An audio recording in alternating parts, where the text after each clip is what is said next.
Thank you for staying tuned. It's still the conversation here on Lagos Television. Before we went on the break, we did tell you that we're still looking at Nigeria at 64.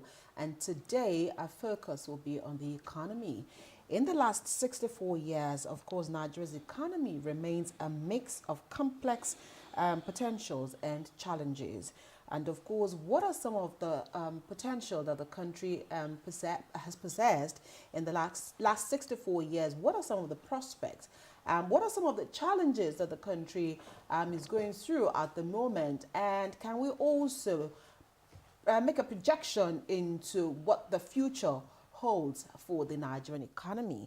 And that's a focus on the program today. And we do have George Ashiru, a financial management consultant, with us here in the studio today. Thank you for being here on the program today. Thank you very much, my sister. Right. Thank you. Let's start from the GDP, because again, that is how you monitor the growth and performance of every nation. And we do know that the gross domestic product of Nigeria has been fluctuating in the last years, especially most in recent times. And though some would say the consolation is that it remains the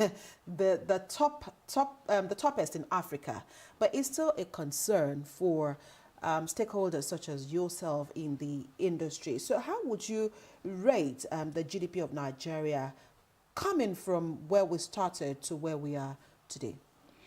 Nigeria's GDP has actually dropped. We're not number one in Africa Anymore? We're not even number two. What number are we? We're about number 4 now. Right. That has happened between June last year and now. Oh, okay. So, and we have to go back to when Nigeria's economy was rebased in the days of Goodluck Jonathan and Okonjo-Iweala.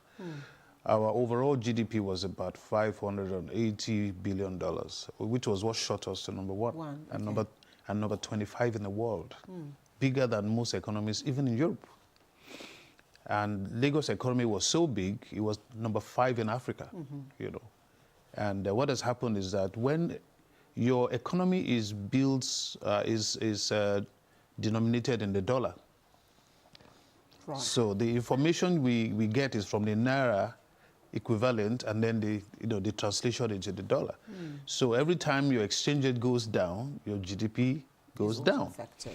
And that was one of the reasons why Buhari, as a president, wanted to defend the Naira, you know, to keep the value of the overall economy at number 1. And that also makes your rating in the banking sector, international banking sector, quite high, because the higher your GDP, the higher your purchasing power as a nation. Right. And so all of that is, you know, is one of the factors that monetary and fiscal policy, you know, always considers. In the true nature of the economy is that the international value of our economy is at its lower than it's been, and that is directly because of the exchange rates. Right. So as we speak at the moment, we do know that the coordinating minister of the economy, the governor of the central bank, and a couple of others are also still trying. Many Nigerians have said it looks like it is just again palliative economy. It looks like, you know, they do not have a full grasp of what this is all about, and it is more or less like, you know, let's try this. So is this, and then you've also mentioned the fact that fiscal and monetary policies, they play a pivotal role in the growth of any economy. And so how much of a negative is it for one to gamble with economic policies? Well, if you remember that you interviewed me here last year, and we were talking about the central bank's intervention and the issue of the borrowed exchange. And I said it's the same thing, this reactionary economic intervention. It is a bit like, you know, you took up a boat, you just bought a boat, but you didn't realize there are a lot of holes in it.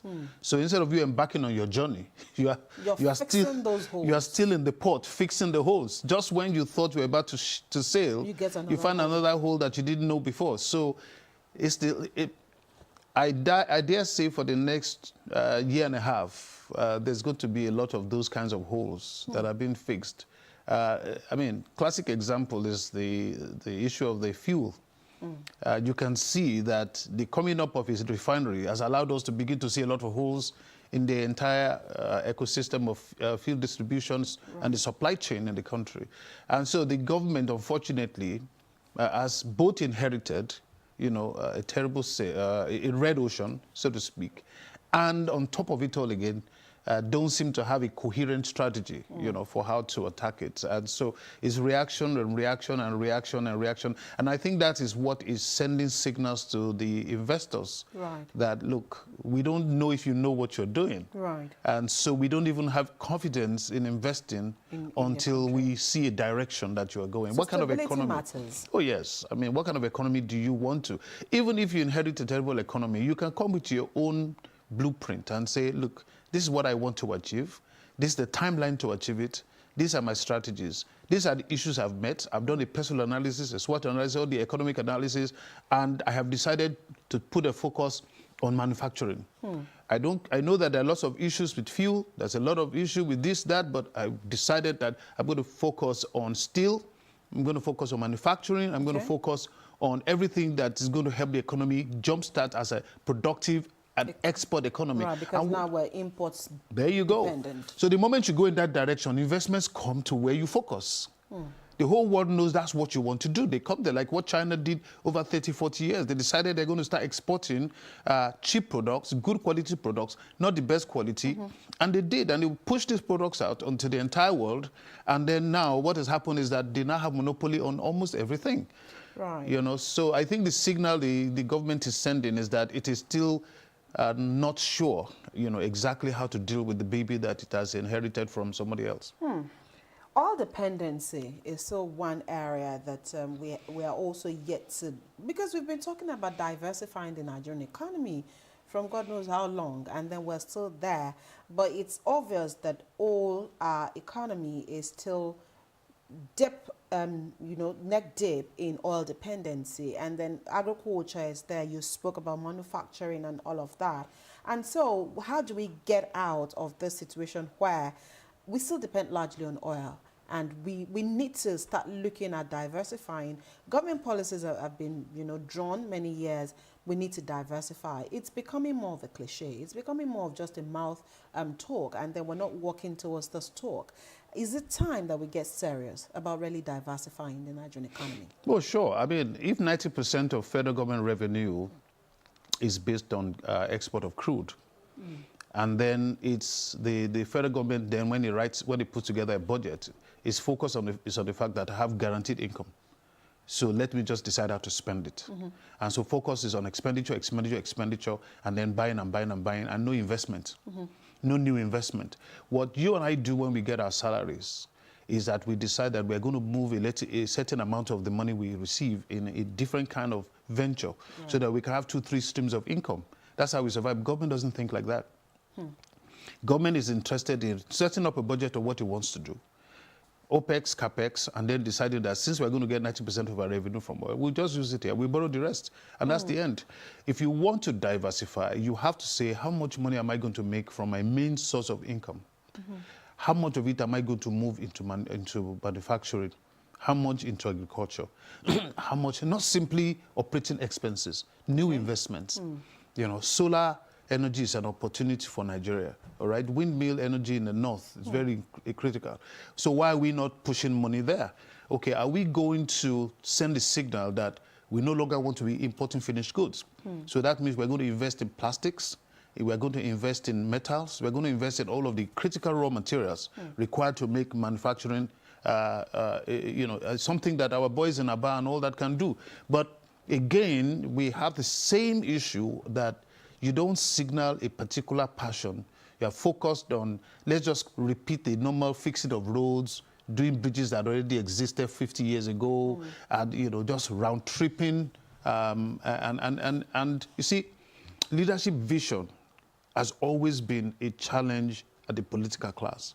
Leadership vision, and it's affecting economic decisions. And it influences everybody else, because now we have to be looking at the body language of the president to know how to invest, where to invest, what risks to take, what risks not to take. And it's inconsistent. Right. Look at the issue of the refinery as a classic example. Since you've talked about us not diversifying, why is it that it's an individual that had the vision, to invest in a refinery 10 years ago, and 28 years of history, no government has seen the importance of moving money out of all of this income that it's making and making sure at least 2 of these refineries are working. So the pressure on the forex is simply because 40% of all the monies bought from the central bank is used to import fuel. Right. So you can see that it's affecting your GDP. So why don't you decide that, okay, I'm going to reduce it to 30%, 20%, 10% until I don't import at all. It took a private investor who understood the importance of consistency and focus to do the same. So I think those are the challenges that we have, that, whatever is happening at the CBA, what is happening at the Ministry of Finance and all of these economic planning and institutions, it is still going to be down to what is the vision of the president. Right.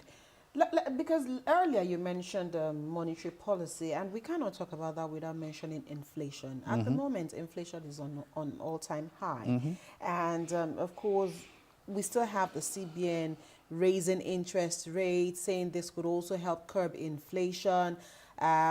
Interest rates digits moving from 1 digit to 2 digits. And we keep, if you look at the trajectory of where we're coming from and where we are at the moment, is that the best way out of the current situation? And because it doesn't even look like this is helping tame the inflation. That's because the CBN, again, is showing its lack of understanding, I believe, of the entrepreneurial area of business. You cannot raise interest rates in an economy that 70 to 80% of all production and all businesses is built around borrowing. So who do you think that the cost of borrowing is going to go back to? The buyers. Right. Now, the purchasing power of the buyer is already low. So when you now increase the price of products by virtue of the fact that interest rate is high, then you are going to reduce the capacity of people to buy, and then the poverty increases.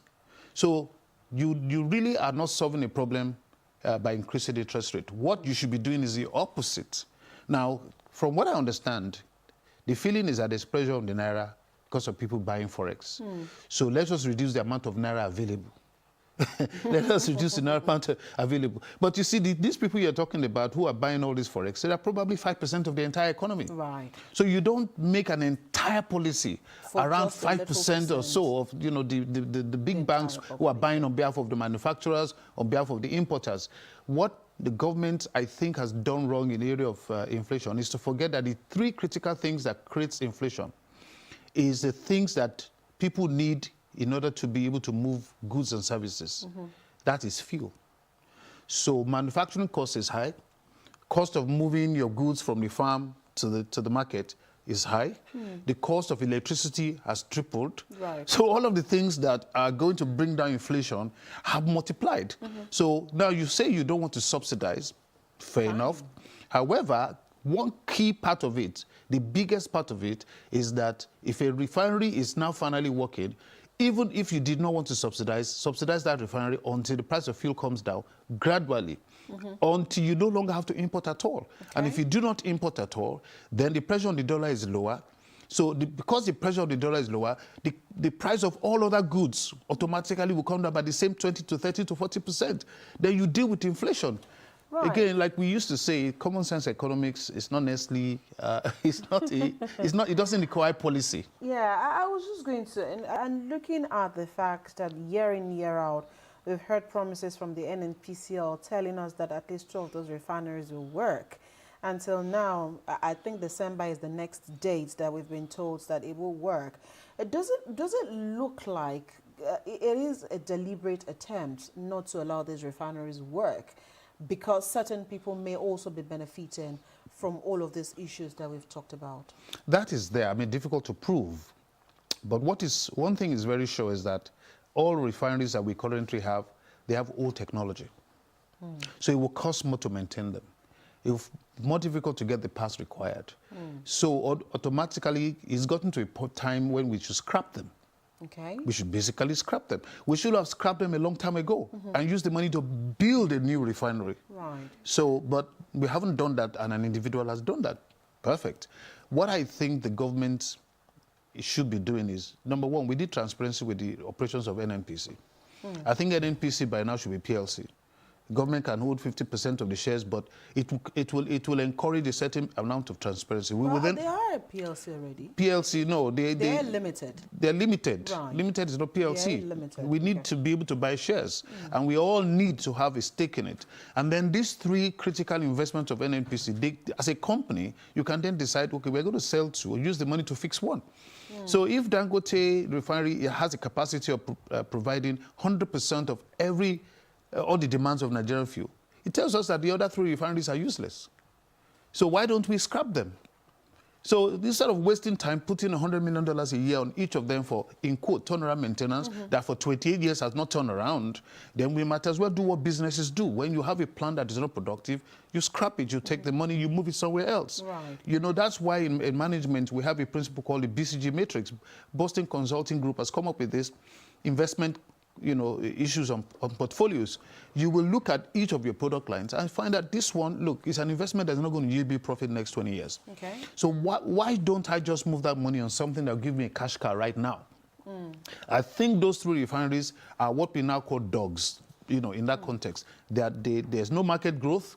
They don't have market share right now, and they're not growing because somebody else has already taken over that market. So we'll go back a little bit, and I was going to ask this earlier, for some reason escaped from me. Let's go back to it when we talked about the exchange rate and all of that. One of the things the administration did when they came on board was to unify, and one would have also thought that at that time that was going to also yield some positive results and lessen the pressure on the exchange rates. But again, that has not yielded much result. Is this still all about dilly-dallying and not sure of the policies really needed to stabilize the Naira? No, I mean, you cannot control something you don't have the supply in your hands.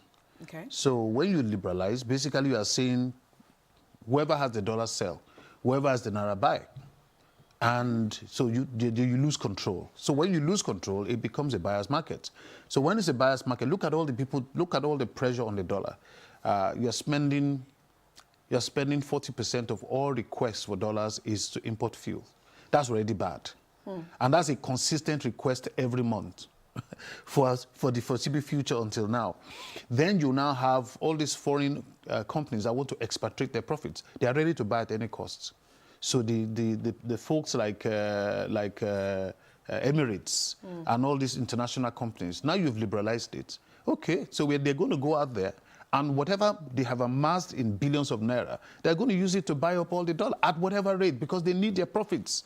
And so all of this critical, like I said, the 5% of the GDP that control all of these requests for international movement of goods and services, they are going to keep putting pressure on the dollar. So the government has now lost control. It can no longer decide what the exchange rate will be.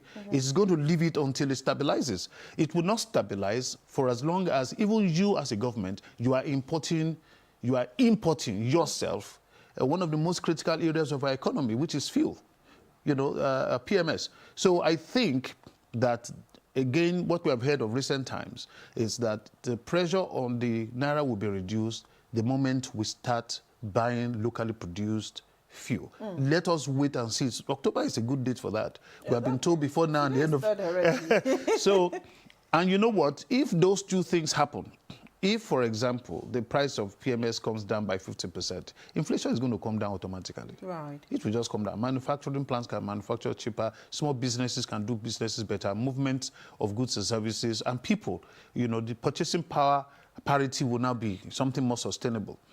Then you are not importing, you're not spending $2 billion importing from Malta and wherever it is. So that again means that that's $2 billion you can move into other areas of the economy. Right. So all of that is just those two actions. They are enough to help at least. They are enough to bring a proper palliative plan that will benefit everybody rather than round-tripping a bit of what you have saved, to take care of the poor.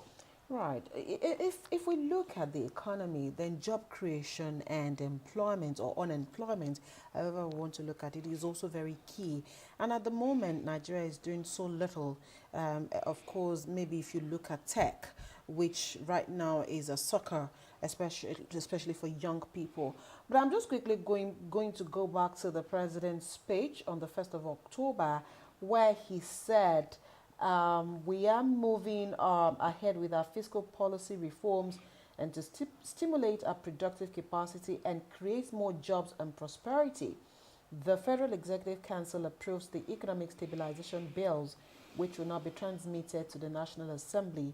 These transformative bills will make our business environment more friendly, stimulate investment, and reduce the tax burden on businesses and workers once they are passed into law. Do you see this as, is this the first thing really needed in that sector, ensuring that, of course, there are more jobs created for Nigeria and Nigerian youth? So the creation of the economic stabilization bills, of course, I do not have content of that bill as I speak. So, but I mean, from a layman perspective, are you optimistic that this is able to have any positive impact on the economy? No, I do not. It takes me back to so many of the, various interventions into our polity. Rossoneri report, we're going to implement it in 3 months, never happened. We're going to do this, we're going to do that, never happened. And the reason for some of these things is simply because the infrastructure to implement itself doesn't exist. The infrastructure, the basic ecosystem that will allow ideas to flow, trickle down from top to bottom, does not exist. Because a lot of it, again, is political. For example, the government wants to eradicate poverty or reduce poverty by giving out palliatives. What is a system put in place to make sure that it actually gets to the poor? It doesn't exist. Instead, it is handed over to certain people who can do whatever they like with it. We saw it during the COVID era, where things were, kept in one warehouse. So it never had the effect. So I think the performance management plan of the government is what should be priority. Every time we bring up a current policy, let us see it through to the end. Let us ensure it's implemented to the letter. Now, this particular one, like you said, we don't have the specifics. Right. And the specifics are required for the private sector to be able to therefore change strategy. Now, if the private sector is the biggest employer of labor, not government. So anything government is doing that the private sector is not taking into consideration, it will not get the business. 70% of our economy is small businesses, people who are doing 5 million or less, right? So these nano businesses, these mini businesses, what is in there that will encourage them to employ people? So if I have a business, I employ 3 people. If 1 million people employ three people, we know the ripple effect. So, but when you increase interest rates, I can't get money now to be able to do business in order to employ people. You're not really talking to me. Okay. You're basically talking to banks. You're talking to big companies that the cumulative employment that they generate in the whole economy maybe 500,000 people. What happens to the remaining 140 million people over the age of 80 that want to work? Right.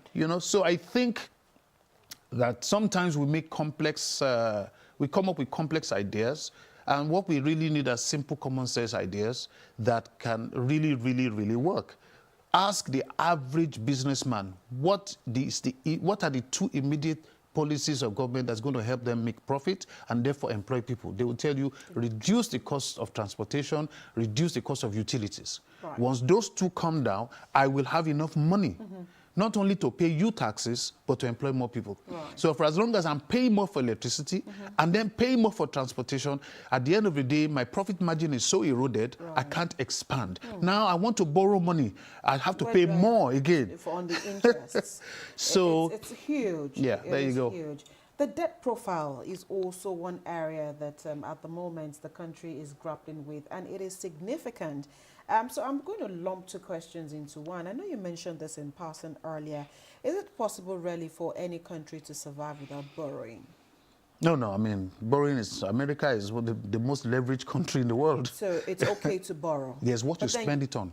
Okay, so as you borrow meaningfully, yes, you also need to project what you're spending your money on. And so in that area, is that where we're lacking? And imagine borrowing money to fight insurrection. Imagine taking money to something that doesn't bring profit. So you are spending 1.3 trillion. In the past 9 years, we've spent about 15 trillion on fighting Boko Haram and Co. Right. All of that doesn't bring any profit. And then so it's not an investment. It's not an investment. So imagine borrowing money for that. Borrow money to fight crime. Borrow money to pay for salaries of policemen. borrowing money to take care of operating expenses of government. What borrowing is designed for is for expansion. If a company borrows, usually it is because they've decided they want to expand. Right. They never borrow to pay salaries. It makes no sense. Instead of borrowing money to pay salaries, they will reduce the workforce. Sure. But the government doesn't do that. The government does not look for how to reduce the cost of its own services. Instead, it takes extra money, you know, to take care of all of its CSR projects, which is what this is. It is CSR. So I don't think borrowing is a problem. I think it's a matter of where the money is Going expended into. and the transparency that's related to it as well, you know. True. So I think that we've said it before, you know, in one of the programs that we've said, our GDP is strong enough for us to be able to borrow, you know, even more than we're borrowing right now. At the moment. At the moment. But what people always ask is, after taking all these loans, we don't know where. We can't see the evidence, you know. We can't see the evidence of where the resources are put in. And sometimes the resources are long-term projects that once you start, you might borrow now. You don't necessarily get all the money immediately. It is meant for, you know, instrumental infusions into the economy. All of this still is not the issue. The issue remains, what are the priorities and the vision of the government? What type of economy do you want to focus on? Is it a productive economy, manufacturing economy? Is it a small business economy? Is it you know, we have to have a sense of the direction so that it then brings the right kind of investors from outside to support you through FDI. Right, FDI. You mentioned FDI. You've also mentioned FDI earlier. And so the country also must be attractive to attract FDIs. And so we used to attract a lot of FDIs in years past, but of course that has reduced. Some will say that is because of insecurity. Some will say it is just because of the outlook of government. But for you, if truly we are ready to keep attracting FDIs, how much of seriousness must we show as a nation? And what are the patterns that we must begin to follow so that indeed investors may look the way of Nigeria once again? Well, investors who are looking at Nigeria right now, there are only two areas of Nigeria's economy that's growing in the past few years. ICT, technology, fintech, and e-commerce. Okay. And both instances are completely private-driven. So if the World Bank is looking at the possibility, I mean, it's giving us figures that by 2050 we are looking at $50 billion worth of you know, that economy, the e-commerce and fintech. So what are we doing to educate the young children as an investment towards the future? What are we doing to ensure that schools are all automated and, you know, people are learning the coding and they are understanding the principles of fintech? Now, that's the kind of investment that you borrow money for. Right. Now, because you know that that's a growth rate of the future, and we're having an average of 3 million new children born every year.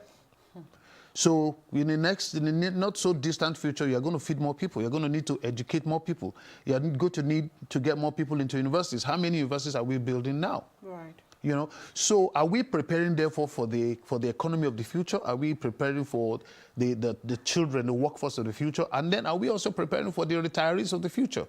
So it all still comes down to the fact that all of this is the messaging that makes investors look at the country and say, Nigeria is going to have 200 million people between the ages of 18 and 35. What are the critical things for people that age? Food, education, e-commerce, shelter. So investors will come. But investors will not come if these same people are the least employed, therefore poverty is high. Right. And when poverty is high, what happens to security? It becomes a challenge. So you can see how it's a matter of the egg or the chicken.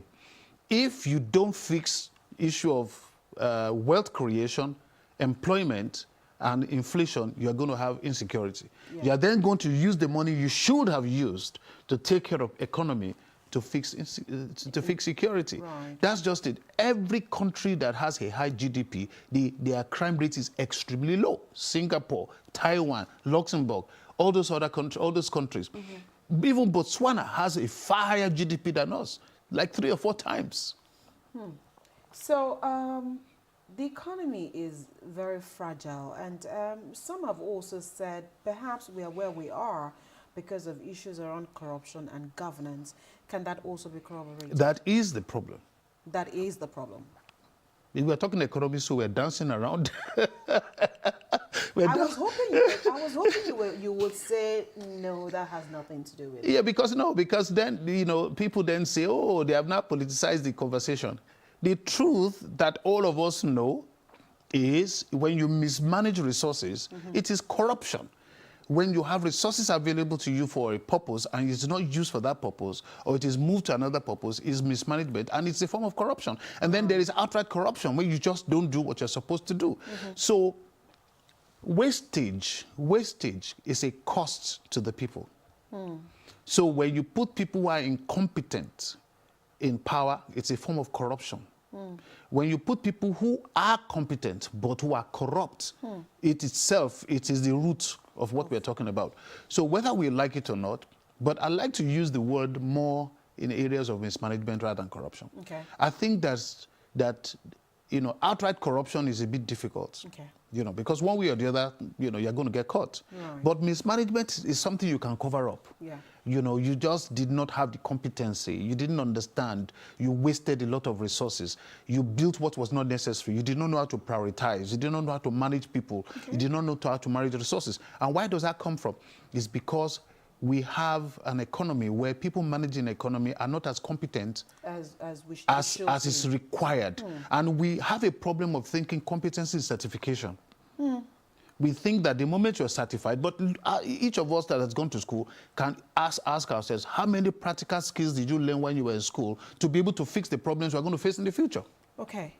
Right. So, I mean, we've looked at some of the issues on ground. Can we probably just make a projection into the future? If we are to move away from where we are at the moment, what are some of your suggestions? And what are the immediate the government needs to really concentrate on rather than just dilly-dallying and, over the situation? Well, my advice would be to the president or the presidency and the various folks managing the economy is that they should not waste too much time reacting to everything that comes up in the economy. They should have a very well-detailed economic projection and plan. Okay. You should be able to know. We are watching debates in America as elections are coming. The people don't even bother talking about corruption because they know it's not possible. Their focus is on two critical things: management of people and management of resources. The management of people through migration, management of resources through economy. So when you are coming forward, you are going to have to give your economic vision. What is my vision? Now, that vision does not say you are not going to have gun issues. It does not say you are not going to have issues around certain criminal activities. It doesn't say, so you don't bother trying to look at the dog that is barking instead of where you are going. Okay. So I think what has happened is that ever since, for as long as I can remember, apart from Obasanjo's regime, there has been no sense of what any government exactly wants us all to tunnel our vision to. What is it that if you are saying over the next 3 years, my job is to ensure that fuel is available in this country at a cheap price, let all of us know that is your focus. Okay. And let us invest in that direction and make it happen. And let somebody else come and deal with the issue of crime. Let somebody else come. When we all voted for Buhari, the critical reason we voted for him was security. Nobody expected him to manage the economy. Nobody expected him to show competence in an area which we know he doesn't have. All we wanted was this: a soldier, is a man who fought corruption in his time. When he comes in, he would deal with security, he would deal with corruption. Unfortunately, we discovered that that was not the case because, again, distractions came left, right, and center. Politicization of decisions, putting people round pegs and square holes. When all those things happens because of politics, then you lose your vision as a leader. I'm going to suggest again that get a sense of the kind of economy you want to grow. Do you want to grow a manufacturing economy? Let us focus on it the way Chairman Mao, the way all those people in China focused on building from political system to economic system. China used to be a communist country. Now it's got a massive number of billionaires. Right. Taiwan used to be a country that we would say made in Taiwan. The GDP, the income per capita of the average Taiwanese now is about $40,000. So, before we allow you go now, of course, I'm just going to have your personal opinion on this. We've also been hearing that there's going to be a likely cabinet reshuffle. Would you think that this is the time for Mr. President to probably do away with those managing the economy and shop for more competent hands? Absolutely. There's never a time that you can't change people. You don't need to wait for a particular time to reshuffle everybody. You should be moving people left, right, and center. If they're not non-stop, because the message is sent to others. When you move one person, everybody gets the message. Okay. But if you are waiting for everybody to, you know what's going to happen? Everybody's not going to try and protect themselves. Instead of taking actions that is for Nigeria's benefit, they are going to now start taking short-term decisions about making money, keeping money. They become more corrupt immediately because they are unsure of their future. Right. What you should always do is have a performance management architecture in place that at any given point in time, measuring your performance. yes, if you are not meeting my expectations, you are going. Okay. The next person gets the point. The next person gets the point. So I don't think that what the government should be doing, what the president should be doing, is projecting to all of us he wants to do a cabinet reshuffle. Let it be done. Let it be done. One. Two, or just say, oh, this is the area in which I have the greatest problem, and let me take action immediately. Okay. And once that action is taken, I'll wait to see the ripple effect. If I'm not happy again, then I will look at the next, connecting the dots, and I begin to fix it. And I think, again, like I say, I always believe that outside of politics, running government should be done in as much as possible a corporate way. In a corporate way. All right, we'll have to leave this here this morning. Thank you so much, Judge Asher, Financial Management Consultants, for being here on the program. Thank you very much. My pleasure. All right, we've heard from him this morning, and of course, he's made a projection into how he expects the government to tackle the situation headlong and begin to look at Nigeria more like a corporate existence rather than a political institution. All right, thank you so much for watching this segment of the program. We'll take a quick break. When we return, Adebinkwe and Joy will take us through their Lagos today.